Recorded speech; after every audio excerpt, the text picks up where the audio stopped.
Hello बच्चों, मैं Gautam Kumar, chemistry faculty Bhardwaj cadet classes. बच्चों, लास्ट वीडियो हमने डिस्कस करा था ज्योमेट्रिकल आइसोमेरिज्म का, यानी कि हमारा ज्योमेट्रिकल आइसोमेरिज्म खत्म हो चुका है। अब स्टीरियो आइसोमेरिज्म के जो दो पार्ट होते हैं, एक होता है ज्योमेट्रिकल, एक होता है ऑप्टिकल। ज्योमेट्रिकल हमने डिस्कस कर लिया, अब हम ऑप्टिकल आइसोमेरिज्म आ जाते हैं। चलो देखिए, ऑप्टिकल आइसोमेरिज्म शो करता कौन सा कंपाउंड है। उसके पहले एक और बात कि ऑप्टिकल आइसोमेरिज्म होता क्या है।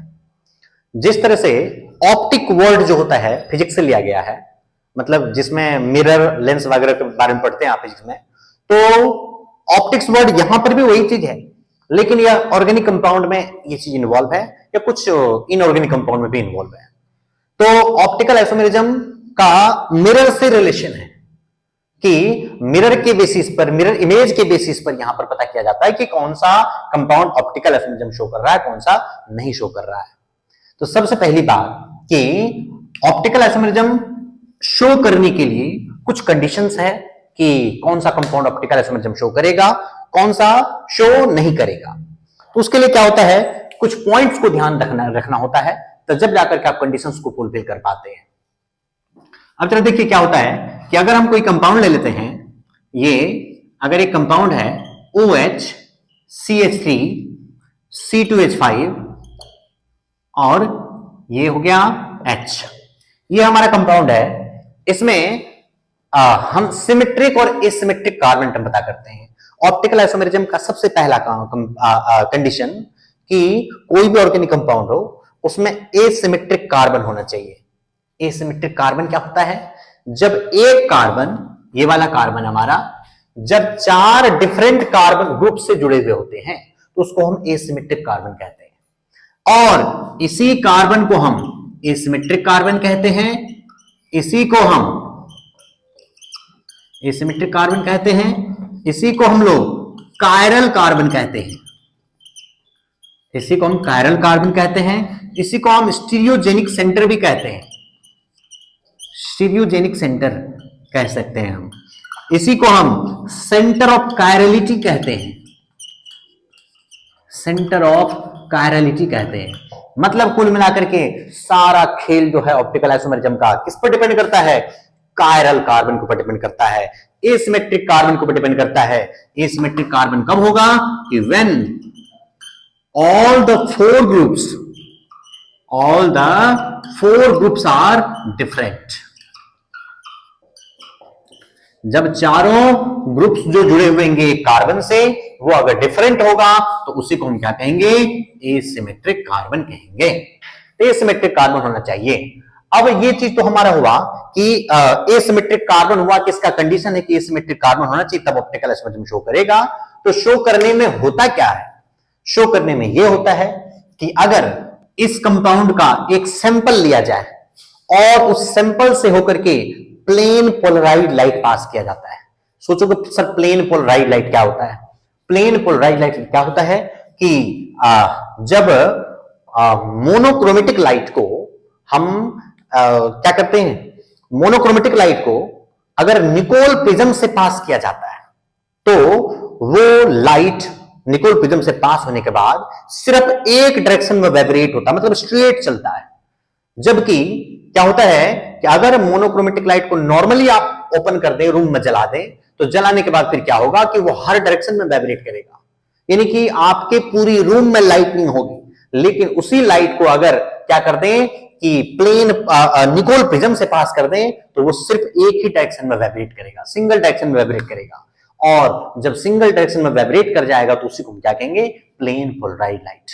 तो होता क्या है कि प्लेन पोलराइड लाइट को पास किया जाता है इन सारे सब्सटेंस के साथ में, और वो प्लेन पोलराइड लाइट क्या करता है कि अगर ऐसे कंपाउंड से होकर के पास होगा तो वो किसी न किसी पर्टिकुलर डायरेक्शन में रोटेट कर जाएगा। अगर मान लीजिए ये आपने एक ग्लास के में सैंपल रखा हुआ है, इससे प्लेन पोलराइड लाइट पास करते हैं आप लोग, तो वो क्या होगा कि जब बाहर निकलेगा तो किसी न किसी डायरेक्शन में रोटेट करेगा।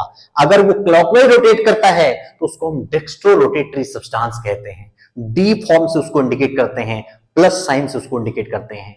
अगर वो एंटी क्लॉकवाइज डायरेक्शन में रोटेट करता है तो उसको हम एल फॉर्म कहते हैं, या लेवो रोटेटरी कहते हैं, या माइनस साइन से इंडिकेट करते हैं।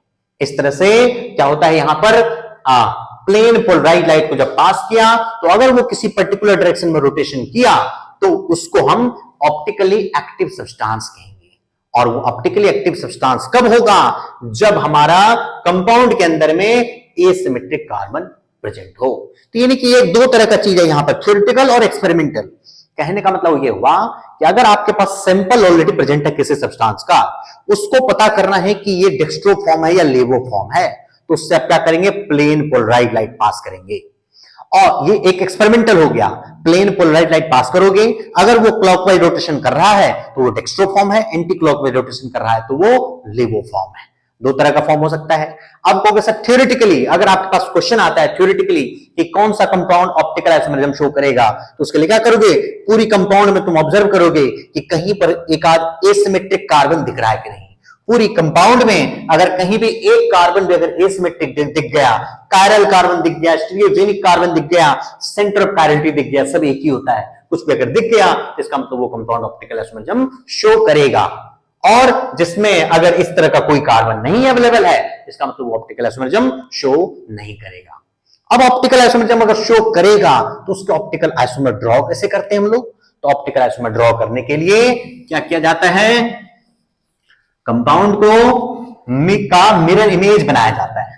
तो जरा ये देखिए, अगर एक कंपाउंड है जिस कंपाउंड में चारों ग्रुप डिफरेंट है, अगर ये CH3 है, ये C2H5 है, इधर H है, इधर OH है, इसको अगर आप मिरर के सामने रखते हो तो मिरर में इसका इमेज बनता है। इमेज में ये हो गया जी OH, ये हो गया जी H, ये हो गया CH3, ये हो गया C2H5। ये मिरर इमेज हुआ, यही इस कंपाउंड का एक ऑप्टिकल आइसोमर हुआ। ये दोनों एक दूसरे का ऑप्टिकल आइसोमर है, ऑप्टिकल आइसोमर है। और ऑप्टिकल आइसोमर कैसे है इसको और भी हम क्लियर कर सकते हैं कि कैसे है ऑप्टिकल आइसोमर। तो हम क्या करेंगे? इस कंपाउंड को यहां से ऐसे उठाएंगे और उठा करके इसके ऊपर में ऐसे करके हम डालते हैं। डालने पर अगर ये इसको कंप्लीटली अगर कवर अप कर दे, उसको सुपर इंपोज करना कहते हैं। अगर वो कंप्लीटली इसको कवर अप कर दे तो उसको सुपर इंपोज करना कहते हैं। अगर सुपर इंपोज कर गया तो वो ऑप्टिकल आइसोमेरिज्म शो नहीं कर रहा है। अगर सुपर इंपोज नहीं किया तब वो ऑप्टिकल आइसोमेरिज्म शो कर रहा है। तो मतलब क्या हुआ कि इस कंपाउंड को यहां से उठाओगे एज इट इज, उठा करके इसके ऊपर में डालो, तो डालने पर जरा देखो क्या होगा कि ये अगर इस पर ऐसे करके डलेगा तो OH इसका यहां पर लेफ्ट साइड में है, तो ये इसमें जो था यहां पर लेफ्ट साइड में यहां आ जाएगा, और H जो है यहां पर आ जाएगा, CH3 के जगह पर CH3 जाएगा, C2H5 की जगह पर C2H5 जाएगा। कुल मिलाकर के क्या होगा? ये पार्ट तो कवर हो गया, लेकिन ये दोनों पार्ट कवर नहीं हुआ, ये दोनों पार्ट सुपर इंपोज नहीं हुआ। और सुपर इंपोज नहीं हुआ तो इसका मतलब ये दोनों एक दूसरे पर नॉन सुपर इंपोजेबल इमेज बना रहा है। इस वजह से ये दोनों कंपाउंड क्या है? ऑप्टिकल आइसोमर है एक दूसरे का। क्या बना रहा है? ये नॉन सुपर इंपोजेबल इमेज बना रहा है, और इस वजह से ये दोनों एक दूसरे का ऑप्टिकल आइसोमर है। Mirror image. और ध्यान दे, कई सारे बच्चे ऐसा कर सकते हैं, ऐसा करते हैं कि ये हमने इमेज रखा ना, इसको क्या करेंगे? ऐसे करके पलट के यहां डालेगा। ऐसा नहीं करना है। ऐसा करके आप एक दूसरे ऊपर नहीं कर रहे हैं, सेम जैसा नहीं आप ओवरलैप करवा रहे हैं, आप गलत तरीके से उसको कर रहे हैं। आपको एज इट इज यहां से उठाना, जैसे मेरा हाथ है, एज इट इज यहां से उठाना है, एज इट इज इसके ऊपर में रखना है।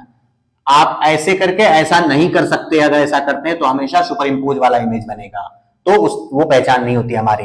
इस तरह से क्या बना रहा है? नॉन सुपर इंपोजेबल मिरर इमेज बना रहा है, और इसलिए ये दोनों एक दूसरे का ऑप्टिकल आइसोमर है।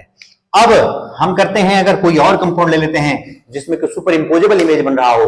अगर मान लीजिए कोई और कंपाउंड ले लेते हैं, अगर ये कंपाउंड है हमारा CH3 C2H5, इसमें H और इधर भी हमने H डाल दिया, तो इसमें जरा देखिए, इस कार्बन पर जो 4 ग्रुप जुड़े हुए हैं, चारों ग्रुप सेम नहीं है।